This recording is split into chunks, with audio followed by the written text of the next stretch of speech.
Hi everyone, welcome to the Scale Up Method, where we teach you to reach the next level in business, build your dream team, and scale beyond 8 figures. Too many business owners are stuck trying to do everything themselves, and their businesses are suffering as a result, and I don't want you to be one of those people. I'm Allison Maslan, and my company, Pinnacle Global Network, has helped thousands of business owners scale their companies using my framework, the Scale Up Method. All business owners face similar challenges when it comes to growth. So on this podcast, we are delivering the tactics you need to finally reach that next level in business, build your dream team, and scale beyond 8 figures. Today, I'm so excited to talk to a dear friend, Evan Carmichael, social media influencer and founder of Evan Carmichael Communications Group. Evan is a renowned entrepreneurial coach. And unlike many other entrepreneurial coaches, though, most of Evan's content is posted for free on YouTube. Now, he started his YouTube channel in 2008 and now has over 3.4 million subscribers. And I actually heard him today on a video as well on YouTube. And Evan has been named one of Forbes' top 40 marketing talents and one of Inc.'s top 100 greatest leadership speakers. He's written 4 books and speaks at conferences and events all over the world. And I wanted to bring Evan on the show because his journey is so closely tied with his mission. His life mission is to help 1 billion entrepreneurs, and he's built a successful, satisfying career that aligns with him and that mission. So as an entrepreneur, you got to love your company. You've got to be passionate about your products, your services, and your mission. And this is everything that Evan is about. So many entrepreneurs struggle to scale their businesses because they truly don't resonate with their company's goals. And I can't wait to hear what Evan has to say about how to build a company that you're passionate about and that serves you financially. So with all that said, Evan, welcome to the Scale Up Method. We're here. It's happening. Thanks for having me, Allison. It's an honor and excited to dive in.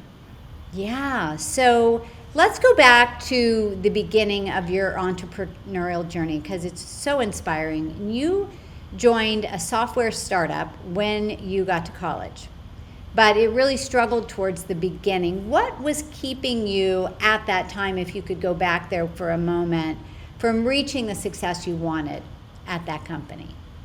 Most of it was just feeling like I couldn't do it. It's all mindset stuff. I wish I knew you. It would have been unlocked, and I would have achieved success a lot faster.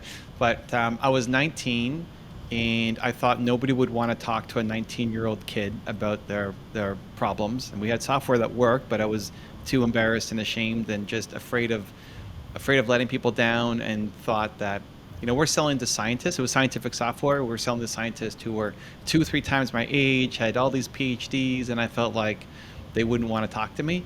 And so I did everything remote. Like I did everything over email because I was afraid to get on the phone and talk to them because my voice sounded really young. I thought they would judge me. And all that was just all made up, right? All they really cared about is, can I solve their problem? But all the stories that we make up as to why we can't win stay with us. And it wasn't until I started to break those down that we started to have some success. Yeah, it's so interesting. I started my first business at 19 also. So that's the magic number. And I remember because first of all, I didn't see young women at all. And at that time, there weren't that many young people running companies like there are today. And I just remember putting a lot of makeup on, Evan, so I would try to look older when I was talking to these men, with my ad agency. So I totally get that fear. What do you think eventually turned that insecurity around for you and ultimately turn that company around? Me quitting on my business partner. We were just struggling for so long and it wasn't working. And when things are going great, it's easy to get along and agree. But when things are not going well, you have different thoughts on what direction the company should take. And I quit on my business partner. It was like the worst day of my life. I told my business partner I quit. I just needed to feel like I was a valuable human again. And just waking up every day and not getting results. And I got back up the next day and went back to work. So I didn't quit for that long, but I realized I just can't keep going this way. I can't go. I have to find another way to stand. I didn't want to quit because I thought I would regret it if I quit at this moment. But what I was doing now didn't work. I wish I had a framework, to follow. And that's what I ended up doing was I asked myself, it seems silly now, but I asked myself, who's done this before? Because I was trying to figure out everything by myself. So who's built a software company before? And I looked at Bill Gates and how he started Microsoft. It was the first software guy I could think of. And I looked at how he got from 0 to 1, applied some of those strategies, and started to make a little bit of money in my business. And that's what ended up, like by having the model and the systems to follow, I was able to start to accomplish success. When I tried to do everything myself, that's when I was struggling and failed. Yeah, so interesting. And, obviously that's why we have our Scale It method, so you can have something to hold on to. And I know you believe in mentorship as much as I do, that it's just so, why would we struggle? But when you're young, you don't know. And you think, oh, I have to have all the answers or something's wrong with me, So, I was too embarrassed and ashamed to ask for help. I thought I should be smarter than this. I mean, it sounds so silly looking back, but that was what was in my head. It's like, I should be smart enough to figure this out. And I didn't want people to know that I wasn't being successful. And so I yeah. just ended up isolating myself even more. And entrepreneurship is a lonely enough game. Yes. When you decide to isolate yourself even more, it just makes it that much more difficult. And it got to the point where I just snapped and said I quit. And then realized something had to change. And yeah, I wish I had your method back then. I Yeah, wasn't at I eight didn't have figures, it but back then, so well, there you go. we were both spinning. But I will tell you that many, not just people at 19, many at 40, 50, 60, business owners are afraid to ask for help. Still, I think it's in our DNA sometimes that we feel like there is something wrong with us. Like we should know this, but how would you know it? If you Yeah. haven't taken it to that next level. That's why athletes, even the best athletes, the most talented athletes, can be lost without a coach. So, but anyway, you obviously figured it out. Now you sold that company, correct?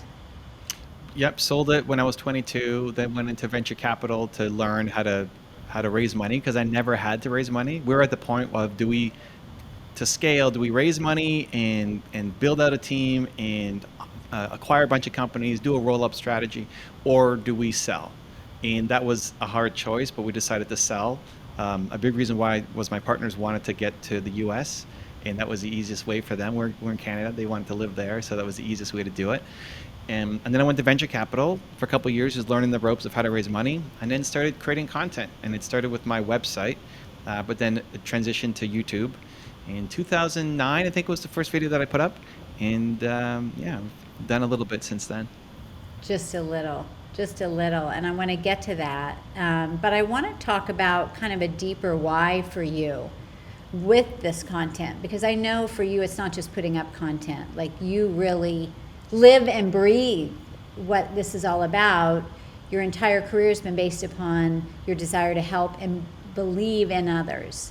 When did you fully understand this mission? Wow.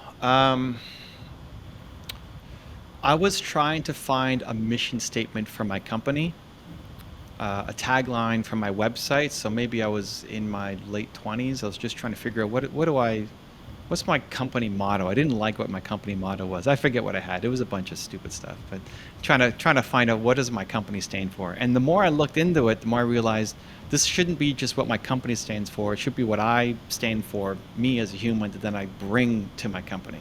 And that was a big mindset shift because then oh, well, what do I stand for? It's like we're going down this giant can of Big worms here. questions. Yeah, it's like I wasn't ready for that. And then I came down to believe, and it's the thing that I struggled the most with, and the thing that I want to, it's still the thing I struggled the most with, and what I wanted to try to share and help the world through. And when I found it, I didn't go all in and know that this was the thing. It sounded crazy. Like, who am I to be the believe guy? Again, the limiting voice and mindset. It's not even our friends or family. It's like us telling ourselves that we can't do something. And I started with just a video. I made a single video, and that video ended up being the best video on my channel. Then I did a newsletter, and it ended up being the best newsletter that I sent out in terms of response rate. And then I realized this belief thing has something to it. Not because it's the magic word, but it's the right one for me. And I think your purpose comes from your pain. So whatever you struggle the most with is what you want to do to serve others. And as entrepreneurs, we want to then turn it into a business so we can scale and build and impact more people and make a lot of money. But it's always impact first, at least for me. And I'm still just making content for 19-year-old Evan who's struggling to believe in himself and get his company off the ground.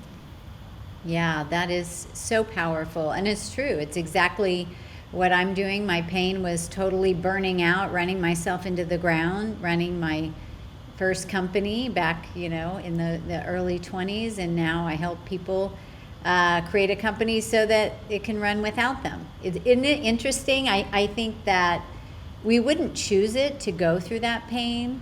We wouldn't say, hey, bring it on, because I really want to struggle. But we grow so much from that, and then we're able to take that and pay it forward and prevent others from going through it, or at least making the road easier. So I think that's awesome. How do you encourage your audience to align themselves with their mission, their passion, to believe? What do you feel is that secret sauce? Yeah, so it starts with figuring out what was the most painful moment in your life. And a lot of entrepreneurs actually have a hard time going backwards and thinking about it because we're optimistic, we're positive. Like, why are you sending me back? I don't want to think about the negative. I want to go build something better. But the point isn't to think back and stay there, to think, hey, you struggled through something. To your point, you probably didn't choose it, but you ended up there. And there are millions of people right now who are struggling with that same thing that you struggled with. And the entrepreneurs in us, like, let's go solve that problem. Let's go build a better world. Let's make a company and help, and not just help by volunteering, but let's help by building a business that can solve that problem, make more money, build a team, solve it on an even bigger scale. And so what was that most painful moment in your life? And then realizing in that is a seed of the purpose that will never get old. Like, I will want to be helping people believe in themselves till forever. It's like a lifelong mission, purpose, human for me, that then I will bring to whatever companies I end up creating. For me, the execution of it becomes changing the environment. So why I make videos? Well, because every day you can have Oprah Winfrey or Steve Jobs or Allison, coming into your living room, injecting you with a message where you may not ever get to meet those people, but you can learn from them to have success. And the more you're around it, the more you'll be inspired to wake up again and keep going and believe in yourself a little bit more. And I think, as you know, you could have the greatest day of all time yesterday and then wake up and it's like you're kind of starting over. So the habits and the routines and the mindset that you take on a daily basis can make a huge difference. Yeah. Well, I love it too that you naturally exude it, Evan. We talk about your genius zone. Gay Hendricks talks about the genius zone, and it is just you're like lit up when you do it. And I think that's the key in figuring out, because I think a lot of people are like, well, I just don't know what that is.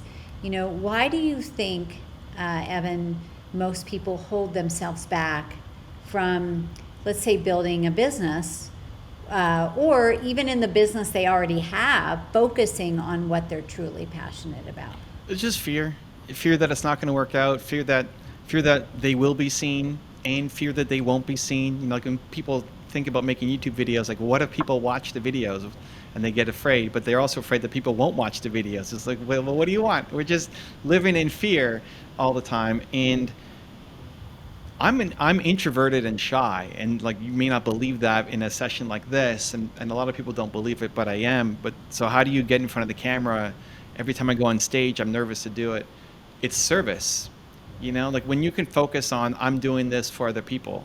I'm doing this that hopefully if one person sees this video, watches the speech that I make, that becomes a meaningful shift for them. And whenever you can align your business around what you're doing today is going to mean something to somebody else, it gives you, I think, more courage to show up. Where if you're only doing it for selfish reasons, you're probably going to quit at some point. So anytime I'm afraid to do something, I just try to figure out, okay, like who is this going to help? And if I actually believe that this might help, maybe not the world, we may not believe at that point that it's going to help a billion people, but one person, like if I make this video, will it help one person? I can get behind that, and so it gives you the courage to get out there and do it. Yeah, that is fantastic. And really, when we do get into that place to ask ourselves, what if it really isn't about us anyway? What if it's just focusing on them and what they need to hear? And then we can shift that energy, right?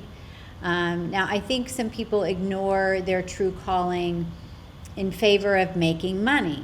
Now, I personally believe you should have both, but why is it, do you think, Evan, people confuse this sort of, I'm following my passion or I'm going to make money? How do you feel like that might actually hurt people down the road? Well, think about who our mentors are. Like where do we learn about career advice? It's from our teachers and our parents growing up, and did they go and live the life that they want? Probably not.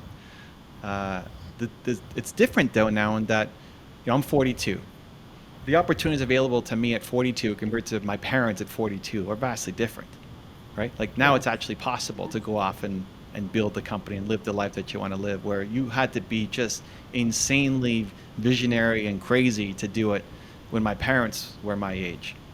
And so we're still held up a lot by our community and our environment who are, they're not living their life that they're proud of. And so their thinking keeps you small. But now we have an opportunity to learn from people like you and people from the people that I model on the channel and say, hey, no, it actually is possible. You can do it, but you have to start. And you have to take the steps, and you have to overcome, those fears. And you're going to suck at the beginning, right? Like we expect to be great out of the gate. Why do you expect to be great out of the gate? Just like expect to suck at the start. You don't get on a snowboard and just nail it down the hill. You're going to fall 80 times down the hill. Cool. Yes.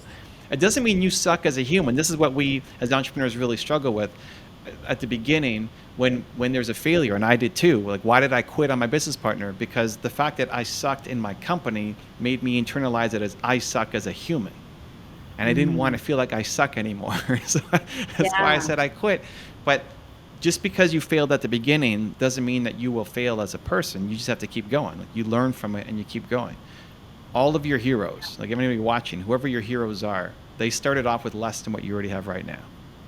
And they just kept going. The difference with me is I just kept going. And eventually you figure it out because you get the skills to make that thing happen. Wow, such powerful advice. And I think that's such a good point, and I haven't heard it, described that way in that I do think when we fail at something, instead of separating it and going, oh, I just really sucked at that, it doesn't mean that I suck as a human being, right? It's just an experience you had. It's not your identity of who you are. That's really a shift. I think it comes from expectations. So if somebody's going to start a podcast like this, they're going to do an interview show. Cool. You know what a good interview show looks like. You look at Tim Ferriss or Joe Rogan or whoever you look up to and like, that's what a good podcast looks like. Cool. I may not be able to do that, but I can be like a B- version for now, right? So you don't expect to be A+, but you expect to be kind of B-. And then you do it, and it's not a B-. It's an F. Like, it's a total, you blank out in front of the camera, you're stumbling all over the place, you're nervous wreck, you forgot to hit the record on the button. It's like, it's just a disaster. And because you thought you'd be a B- and you end up being an F or a D-, you feel like you suck as a human, and then you don't want to do it anymore. Or just go in, expect everything to be a disaster on the first one. Just expect it to totally suck at the beginning. And praise yourself for starting, because the biggest thing most people are missing is just the momentum to keep going.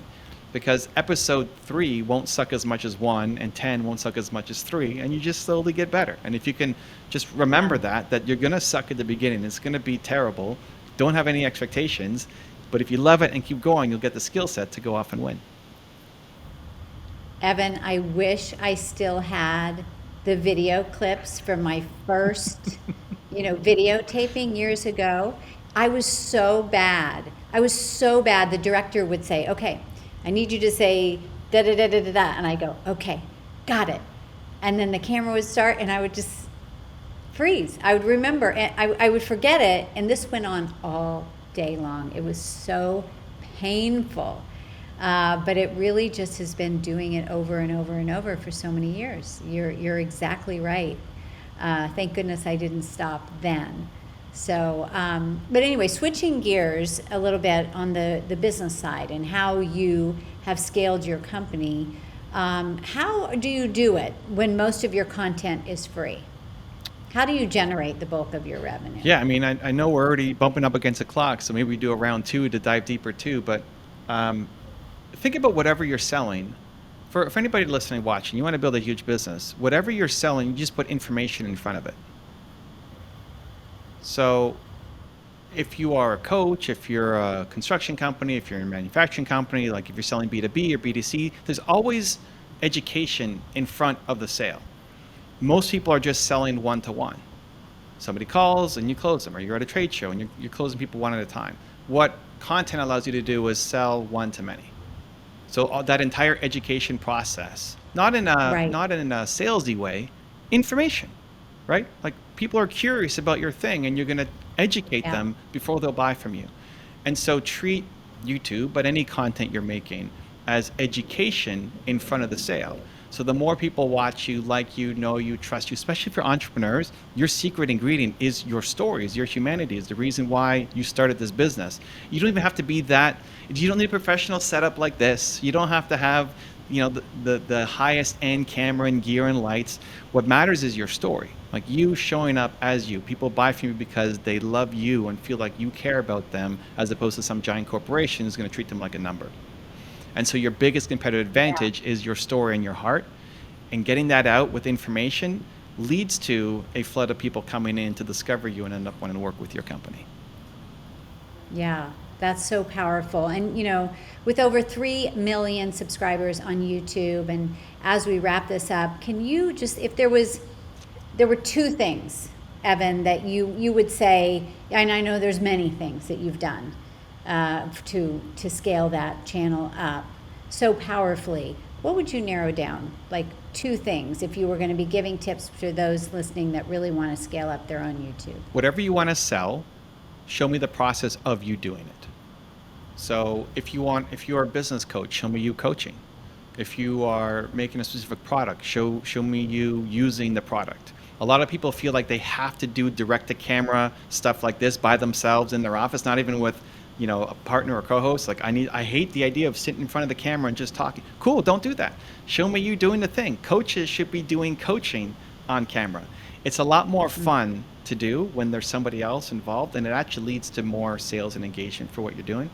And then second is, don't worry so much about the subscribers. For most people, if you're building the business, the goal should be to build the business. And so be much more focused on getting the right subscribers to the channel who care about the content you're focused on, as opposed to having to have 1 million subscribers that people know you.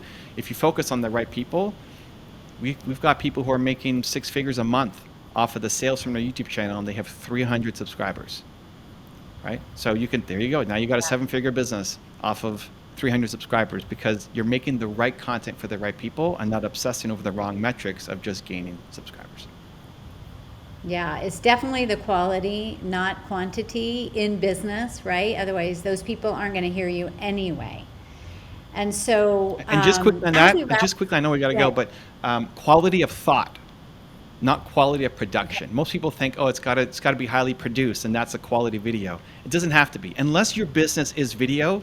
If you're in the video production business, your stuff better look fire, because that's the industry you're in. But for most entrepreneurs, it's much more about quality of thought. Teach me what you're thinking, way more important than the quality of production of the video. Yeah, that is so incredibly powerful. How can people connect with you, Evan? I'm Evan Carmichael, most places. Come look me up. Okay, fantastic. This has been amazing, and we would love to hear from you on what you think of this episode, what really landed for you most. Evan, thank you so much for being with us today and sharing your insight. Thank you for having me. So appreciate Always great. you. All right. Take care, Evan, and we will be seeing you all on the next episode of the Scale Up Method.